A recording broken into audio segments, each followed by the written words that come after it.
Most adults who discover their ADHD later in life have internalized years of negative messaging. You're doing it all wrong. You're too much. Or you don't fit in, which erodes their ability to trust themselves no matter how much they've accomplished. But in a regulated state, those with ADHD can be intuitive, creative, and deeply attuned to the environment. And this is what ignites their gifts. So, what if the journey to wholeness isn't about fixing our symptoms, but tuning in to the wisdom of the body? Dr. Miguel Toribio-Mateas is my guest today, and as a thought leader in embodied neuroscience, this conversation is an invitation to come home to ourselves.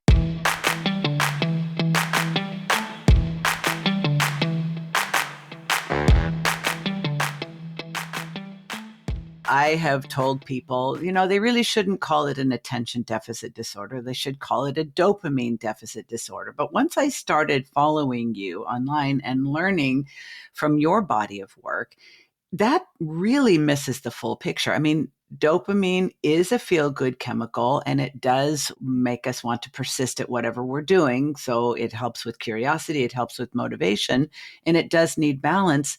But it's not just a feel-good chemical. It's actually a regulator. And the way you describe it is that instead of trying to fix our dopamine or hack our dopamine or increase our dopamine, we should be listening to it and responding to it in a variety of ways, which might include rest, rhythm, and nourishment. That's absolutely right. And one of the key things that dopamine actually does is involving wakefulness. So it wakes us up, which in a way makes sense because if you are on stimulant medication and that makes the body make more dopamine or retain the dopamine that you're naturally producing for longer in the space between neurons, so it's there and actually doing more what it should be doing, you're likely to feel more awake. And in fact, if your dose is not right, you're likely to experience sleep issues as well. Or if you take, a top-up dose too late in the day, you might feel like it's actually difficult to fall asleep at the right time.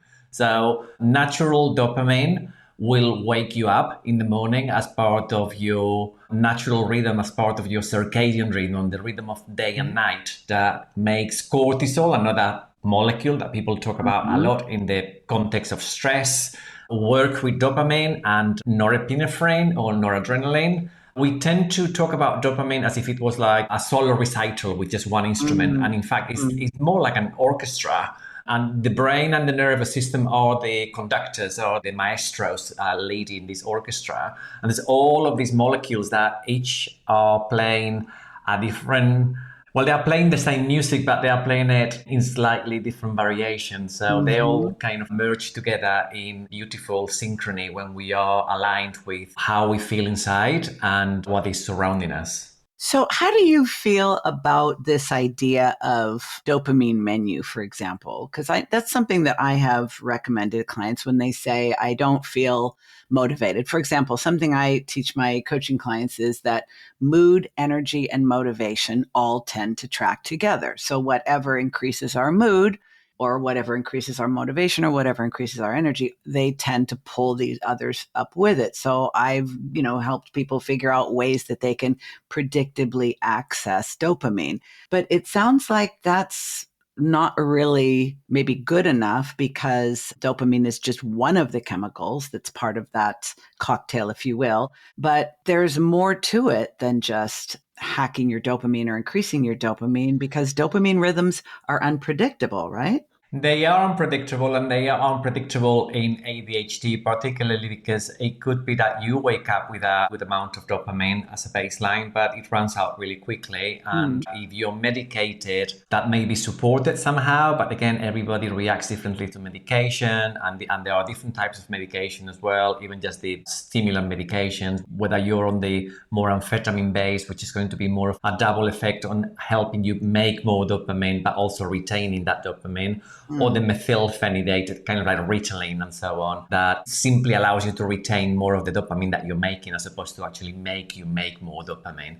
But rather than actually making it more complicated in terms of like bringing in more names, I think what you're saying is a beautiful way to help people get in touch with ways that they can regulate those aspects, mood, emotion, motivation, which are really important.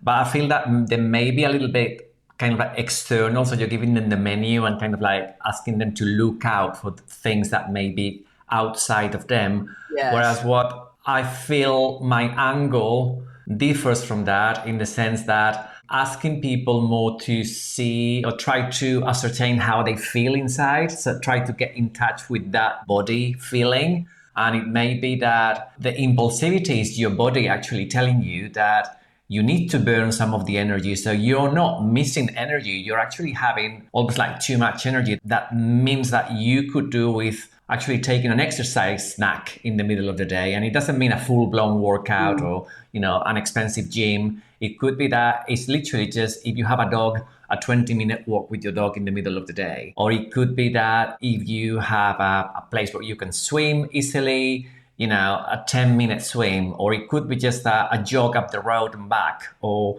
if you're just walking is wonderful because it takes the ADHD mind into different spaces and it helps parts of the brain like default mode network, for example, which is the kind of daydreaming part of the brain, and some other areas of the brain like the precuneus as well. Again, like daydreaming machines within the brain. It allows you to look at things and think kind of wow, this is beautiful, and disconnect from your thoughts a little bit, not in a disassociating kind of way, but in a way that you're enriching your thoughts by looking at what may be around. And if you're in nature, that actually enhances even more the effect, because by just being out in nature, you're bringing down stress and regulating your blood pressure and regulating your gut health as well. There's loads of emerging science around that. So for me, rather than actually trying to fix the dopamine, it's more about noticing what might be going on inside and whether you feel that you are overstimulated and where that overstimulation might be coming from. And rather than actually trying to fix a problem that is quite like the single angle around dopamine, how can you look at it more from take into account what's going on inside and take into account what might be going on around you as well. And we're probably going to talk about food as well and nutrition soon. So, yes. So yeah, I think that's in a way how I feel my angle is slightly different. No, I absolutely agree. And it was one of the reasons why I was so excited and eager to have this conversation with you, because I think historically we think about ADHD as a brain-based problem, a disorder, a deficiency. And yet anyone who actually has ADHD or is ADHD, depending on how they identify with it, will be able to easily say, well, there are some things about it I really like and enjoy. The creativity is one that's often mentioned. And then there are things I don't like so much. Your approach, Dr. Miguel, is really, instead of outside in, looking to things outside of us and how can we fix ourselves or optimize our performance or overcome our challenges or deficits or limitations. You are really helping people understand that there is a way to support their ADHD from the inside out rather from the outside in, that these are not just like hacks or lifestyle fixes or tools or even treatments, but neurobiological levers that we can use to recalibrate our internal ecosystem. It's the term that you use in a lot of the work that I've seen online is embodied neuroscience. So you're bringing together neuroscience, nutrition, the healing arts, but in a very practical, holistic way. And I think what I love most about it is that so many people with ADHD just don't trust themselves. They don't trust their thoughts. They don't trust their emotions. They don't trust their impulses. And I think when we are in a more regulated state, we can be extremely intuitive and extremely aware of both our internal and our external world. And I think when we are not tuned into those things, we are most symptomatic. I agree completely. And just as I was saying about dopamine being a single instrument and the whole of ADHD being more like an orchestra, we have a whole mind-body system experience going on at any given time with, just as a human person anyway, as a human being. But in ADHD, even more so, because those fluctuations in dopamine and in other brain chemicals and nervous system chemicals make us sometimes a little bit more sensitive to what might be going on in our environment. And that might mean rejection, but it's not the only thing that happens. Again, another thing that we tend to talk a lot is RSD and, rejection sensitivity dysphoria. And it comes to a point that sometimes you're scrolling through your feed on social media,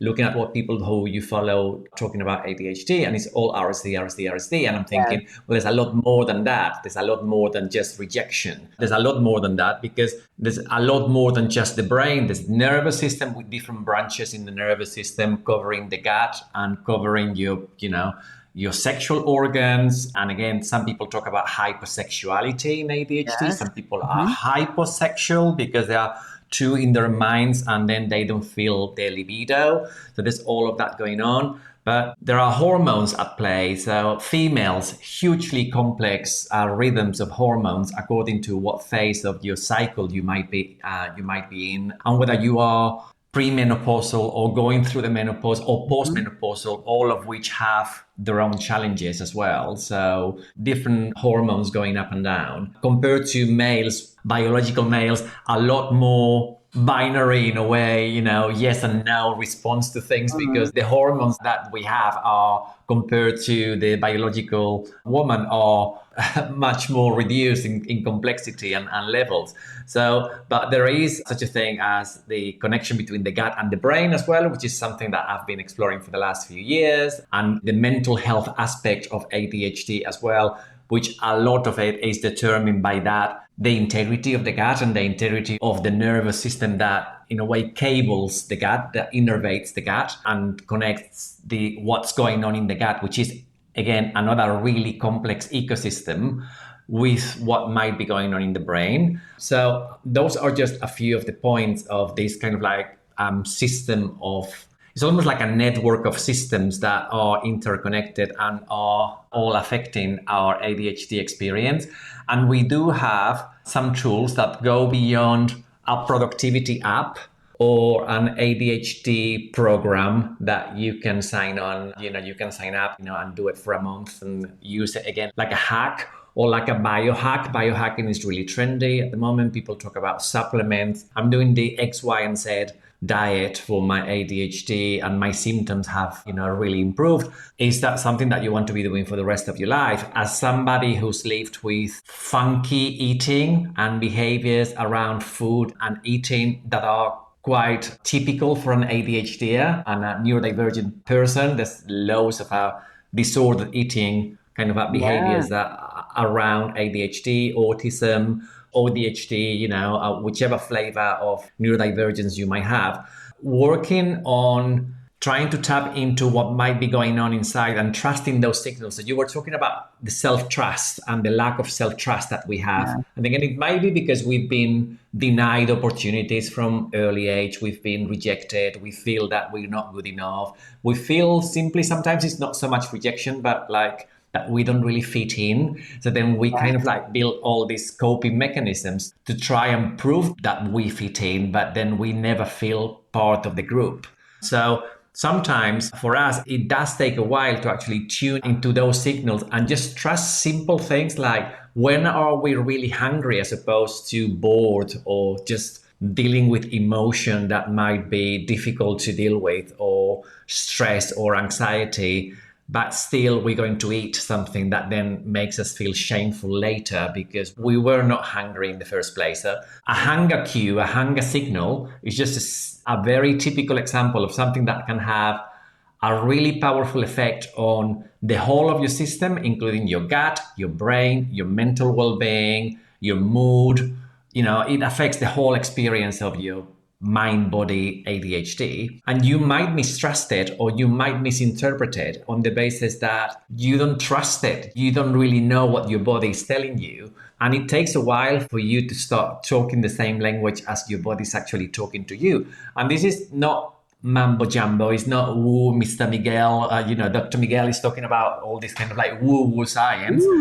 It's interoception. There's a lot of science on interoception. The body is sending complex signals throughout the nervous system to your brain. Your brain is making sense of them. Just knowing something silly as well. Like I could be sat in front of my computer and really need a pee or a number two, but I'm thinking, oh, that's just so boring compared to what I'm doing now, which is so fascinating. And I'm so hyper focused on my document right now, and I really need to send it. And I've got 2 minutes before another meeting, and I'm going to do that. And then I'm going to go on my next meeting. And I'm thinking, oh my God, I really need to go to the toilet. But I'm holding it and I'm thinking, how ridiculous is it that my body is telling me like with urgency that I need something as basic as, I need to go to the bathroom, but I'm just choosing to ignore that signal, which is quite overwhelming, on the basis that it's not even mistrust, it's just my ADHD taking over and the hyperfocus taking over. So it's just sometimes we just need to retrain the brain at that kind of like basic level. Are you happy to go to the bathroom when your body is telling you that you need to go to the bathroom? Because that is a very basic signal. And sometimes it's more about intuition and trusting people, but that's like a sixth sense compared to simply, eating when you need to eat, sleeping when you need to sleep, moving when you need to move as well. Because sometimes we were talking about fidgeting, and I'm doing this with my, with my crystal That's your ball. crystal ball, yeah. I'm fidgeting, I'm stimming, and it's not something I'm ashamed of. I realized my body needs to move. I'm either moving my knees or moving my fingers or tapping. I'm trying not to do things that make a noise right now, but my body tells me it needs movement, and that's a way to regulate. And I think if we understand what the body is telling us, and instead of actually doing it with shame, we do it in a way that we respect it and we integrate that with kindness and accept it as part of what the lived experience of ADHD is. And science is just catching up with that. It's just, probably in the next 10 years, we'll see a lot of this coming through in science. But at the moment, it's very kind of, it's not as holistic as it should be. So I'm talking about things that probably will be emerging and coming up in science in coming years. Well, you are definitely at the forefront of this, because for a lot of people, the understanding that ADHD is not just in your head, that it's literally an embodied experience. And believe it or not, everybody wants to find the right medication. Everyone wants to find the right planner. Everyone wants to find the right project management system. What morning routine should I use? And these are not wrong, and they're not bad, and they are helpful up to a point. But your call to action for all of us, Miguel, is to not look out exclusively, but to also look in, to turn in. And when you think about the average person with ADHD, the average adult, if you are born male, you're more likely to find out when you're young that you have ADHD. If you're born female, you're probably more likely to find out well into your life. And by that time, you have had decades upon decades of feeling different, of being told you're different, of being told you're not thinking, feeling, perceiving, acting, behaving, desiring the way you should be. And so all of the self-talk around how we need to change how we are really needs to, in a way, be released, unpacked, and let go of, so that we can reorient ourselves to, I think biofeedback is the term I use for really paying attention to our basic biological rhythms that we seem to forget. I love that you brought up how common it is for people with ADHD to be hyper focusing on something that they're doing, and they realize they need to go to the bathroom, or they're really super thirsty or hungry or need a nap, whatever. Exactly. But we just blow past those things. And it's really part of what we need to return to, is this, trusting ourselves, paying attention to ourselves, listening to ourselves, believing ourselves, because we are culturally conditioned starting in family life and in public education, in the business world, that we're not doing things the right way. So if you really take that to its most logical, fundamental conclusion, you don't know how to do life. You don't know how to be a human being. You're not doing it right. And yet our nervous system, our operating system, if you will, is more sensitive, more finely tuned, and in many cases, more aware of what's going on in and around us than a neurotypical person. But we have to find our way back to paying attention to that and believing it and honoring it and respecting it and trusting it. And that may be a process, I think, over time, right? It's absolutely a process. And I love the fact that you mentioned going back, because what I feel is that people, especially I'm talking from my own experience as well, in terms of being diagnosed at 47 and then going on this kind of, how do I tackle my ADHD kind of How do I fix myself, right? So you basically go outside and you go into a journey that can actually be quite stressful, because you're thinking, now I need to be part of an ADHD community. Sometimes the ADHD community can be wonderful. Sometimes it can feel, for somebody who's not found safety inside their own body and their own mind for a long time, to then try and find safety as part of another community, even if it's like-minded individuals, it can be tricky and it can feel weird to just try and find that safety outside. So it could be that you go into, again, things that we've talked about already. It could be that you go into supplements. You go, I don't want to take medication. I'm going to go into taking 20 different supplements. I'm going to go into different diets. I'm going to go all in for exercise, but because I'm going to focus on that, I'm going to burn out 3 months later, and I'm not going to do exercise again for a year because I did too much and I injured myself, or all of these things that happen. And I find that rather than actually going on a journey, you need to come back home to you and find yourself back, find that safety in your own body. And again, sometimes you need to fail to recognize that what you need to do is to turn back and actually look inward at the same time as you're looking out. So it's not just an introspection journey where you're just navel gazing and nothing else, which can be a dangerous thing as well. You don't want to completely just ignore what's going on outside. But it's that mix between being aware of things that could potentially help you from the outside, but also knowing that you need to reestablish that self-trust in your body. When it comes to food, I think that's massive anyway. So that kind of interface between the gut, the brain, based on food first, and of course some supplements if you want to take them, but also making decisions around your medication, whether that medication is for you or not.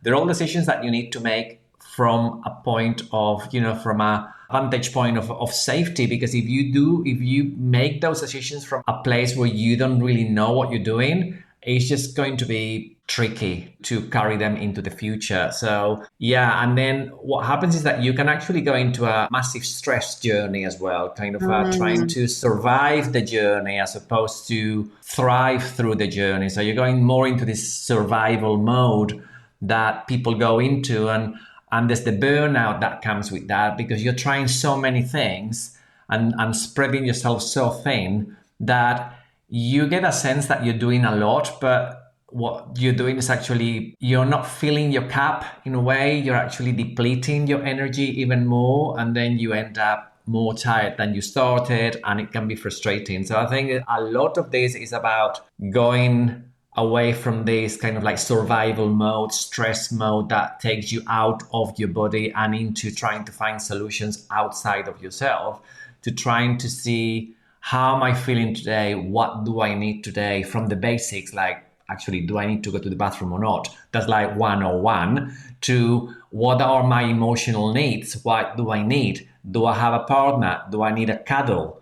Do I need a kiss? Do I need sex? Do I need to talk to my mom and dad because maybe I haven't talked to them in a while? Is family important? Are friends important? Have I neglected my friends for a long time because I've been hyper-focusing on other things? All of those things are so important, and they are part of this safety that we're building around our body and the connection between the body and the mind, that I feel, we don't talk about them as much as we talk about planning your week, or hacking this, or hacking your dopamine. Again, it may be less sexy, because a hack sounds like really sexy and something like really shareable on Instagram, whereas the real work is never sexy, because that's where you need to spend months or years actually just trying to fine tune what your body and your mind actually need. It's so true. And I'm so grateful that you're saying so many of these important things, because it's true. What the typical thing that I see is people find out well into their adult life, oh, wow, son of a gun, I have ADHD. Well, I always knew I was different. And we've gone over the years through all of our attributional theories. Oh, it's because of my childhood trauma. Oh, it's because my parents didn't really love me. Oh, because, whatever, all the different things. I didn't get on the right path. I didn't go to the right school. I didn't make the right friends. I didn't have confidence. We go through all of our theories and finding out at some point in life, 30s, 40s, 50s, 60s, and beyond, that we are actually built differently. And after the initial shock and disbelief, a lot of people feel a sense of relief and then grief.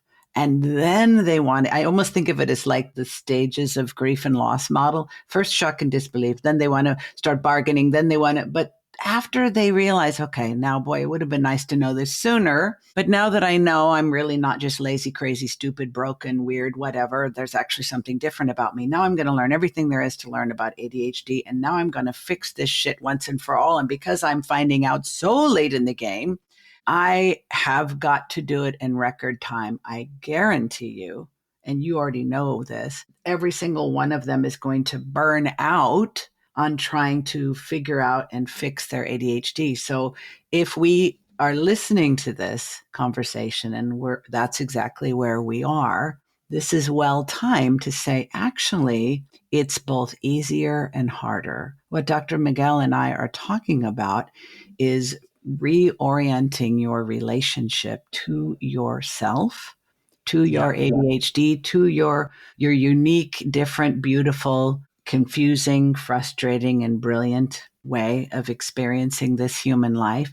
It is both harder and easier than we're making it. It's harder because radical self-acceptance is such a bold and audacious decision to make, and no one can make it for you. You have to make it for yourself. But once you do, and you come from the place of actually, instead of trying to figure out how to fix myself or find someone that can fix me or what supplements or meds or whatever I need to do to figure this out, if I can decide I'm going to not waste one more moment of this precious human life, short as it is, hating myself, shaming myself, blaming myself, hiding myself, masking. I'm going to accept who I am and how I am. And then I'm going to listen. I'm going to listen to this body. I'm going to listen to this gut. I'm going to learn how to trust it. And it's probably going to tell me I'm enough and I should be doing less, not more. Everybody's struggling with capacity now. I know this doesn't surprise you. 5 years ago, everybody was talking about scaling their business. Now they're talking about sustaining it. They're talking about their bandwidth. They're talking about wanting to work with their capacity and not get burned out. They're not talking so much about how do I grow this bigger and faster. They're talking about how do I stay in business, not get bored, not want to burn it down, and be still doing this 5 years from now, going from that thriving or striving to actually thriving in our own bodies. I think it's both harder and easier. When I was first diagnosed, I went on medication straight away. My doctors were so worried about my appetite and my weight, and they were asking me all the time, are you hungry? Are you enough hungry? Are you eating enough? Are you losing weight? I actually put on I don't know in pounds, but I put on like about 20 kilos. So it's like, what's that in pounds? Like 50 Yeah, that's kilos, quite 50, a bit. And you're 50 normally pounds. under, right?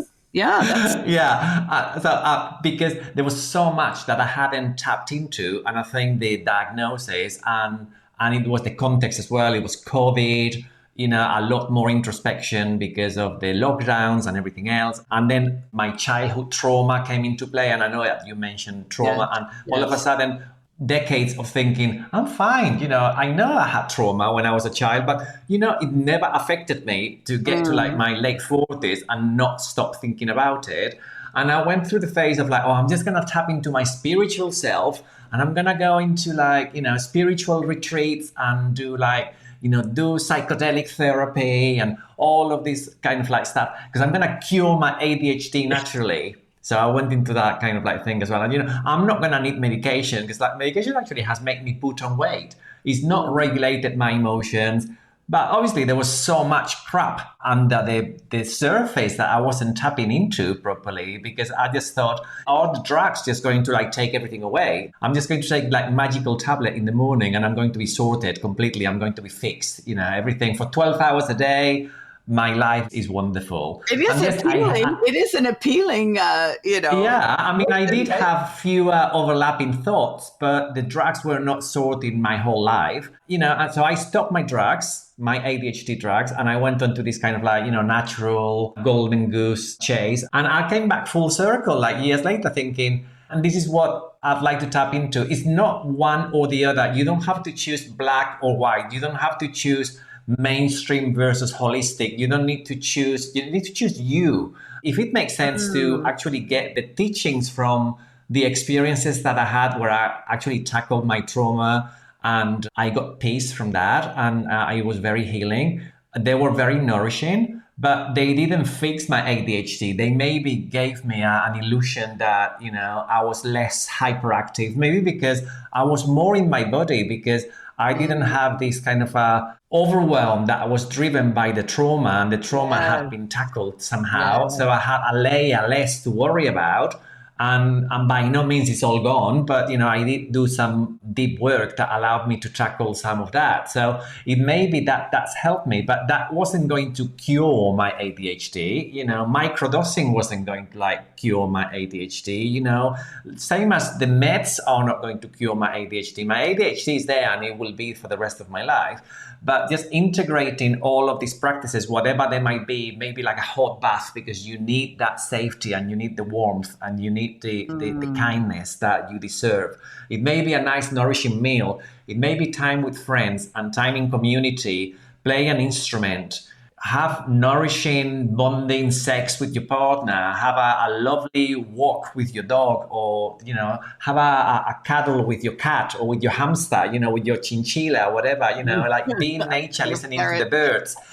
All of those things. You don't need to choose one or the other. And I think we live in this society that makes it all so trivialized and simplified. It's almost like everything needs to fit in an Instagram carousel. And if it doesn't, it's like too much to cope with. And we are messy people. We cannot simplify ourselves. Tell an ADHD to make things simple. It's impossible. We are not simple people. We are complex. We are beautiful, complex beings with loads of interests that might be overwhelming for somebody else. We have emotions that can be overwhelming for other people as well. We feel a lot. We love a lot. We are a lot. And that's fine. So we can absorb all of that lotness and make it our own and make that messiness. We need to own it, basically. We need to own that messiness that we've been told too many times. Oh, you're too messy. You're too late. You're too much. You do this too many times. You're too loud.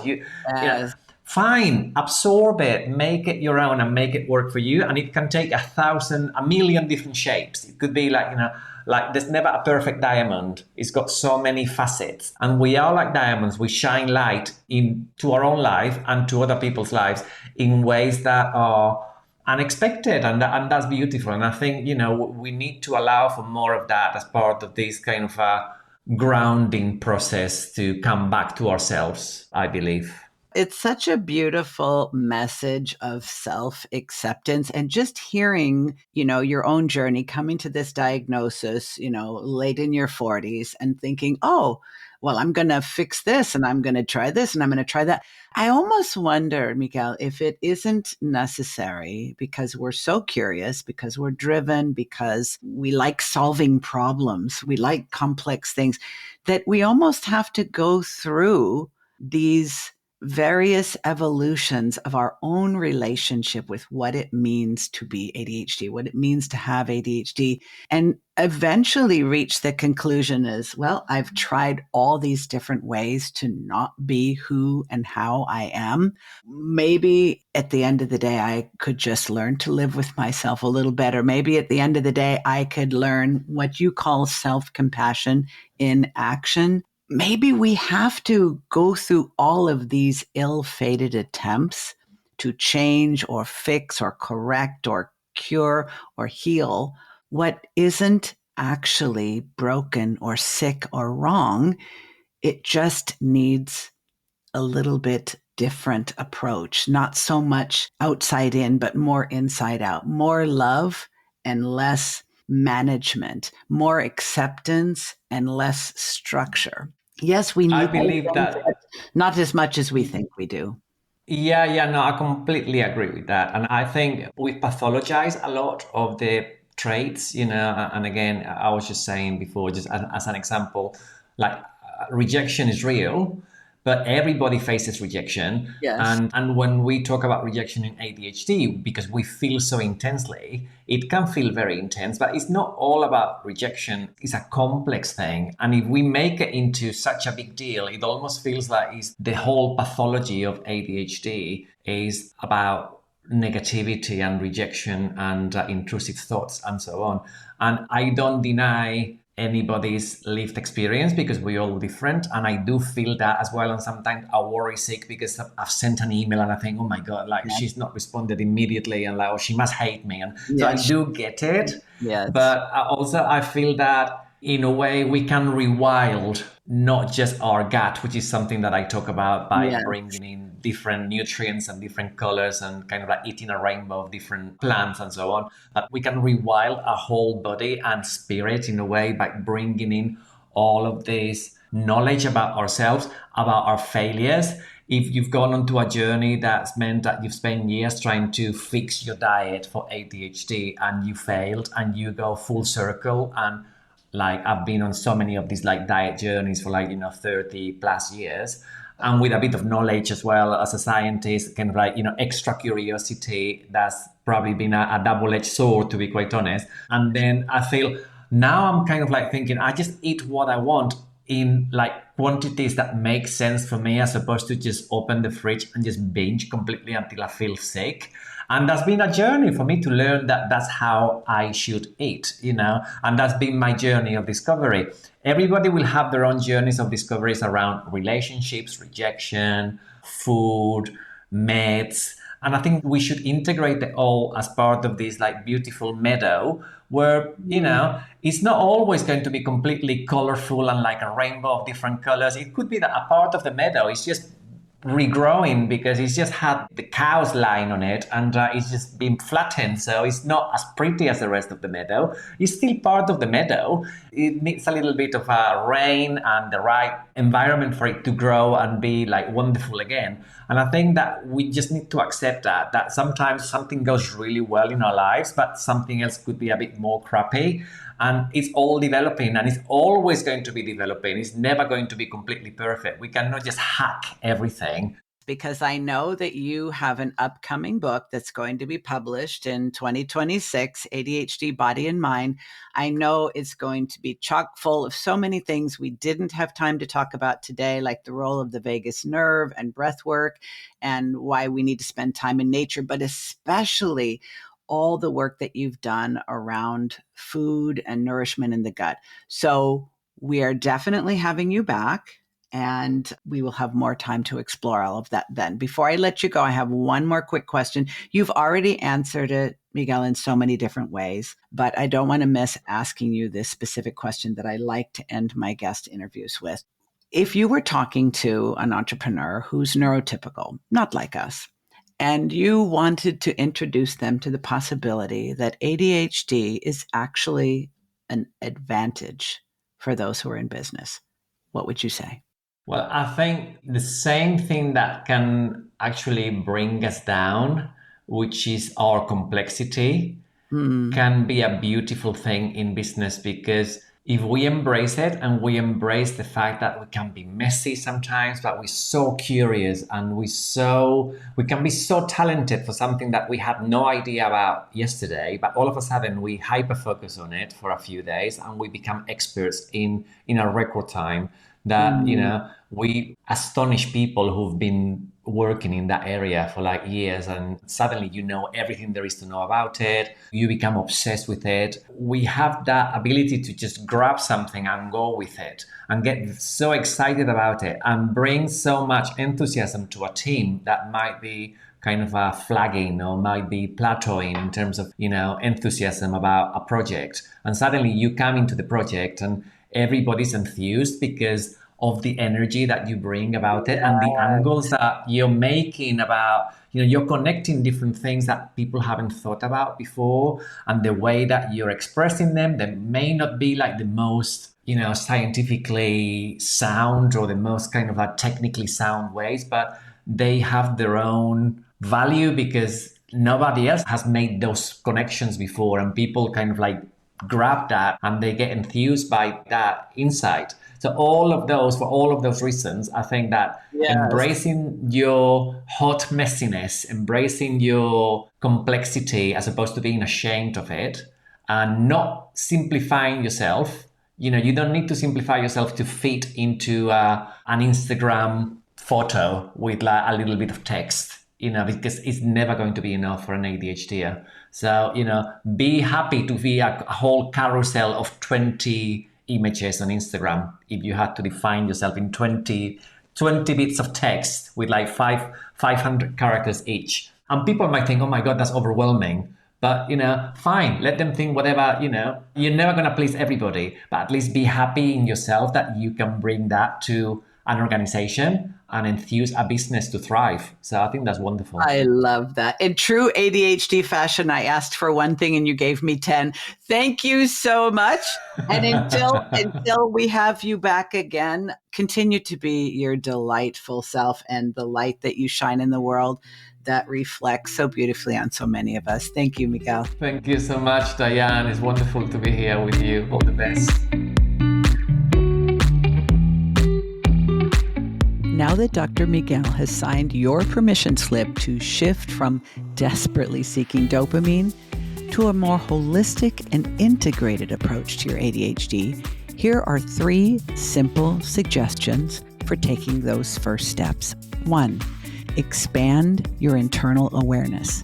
Practice tuning in to your bodily cues throughout the day, cues for hunger, sleepiness, the need for movement, emotional shifts, by setting reminders to pause and just notice how you're feeling without judgment. 2, develop mind-body routines. Start experimenting with incorporating brief movement breaks, time in nature, more balanced nutrition, and honoring your natural rhythms, based on your capacity and your needs, of course, and perhaps using visual cues like draping your dog's leash where you can see it from your desk. And 3, build self-trust and acceptance. Engage in self-compassion practices. Notice self-critical thoughts and purposefully challenge them. And journal on moments when you have listened to your body or honored your needs, however small, because we want to reinforce more positive dialogue and begin to shift the script.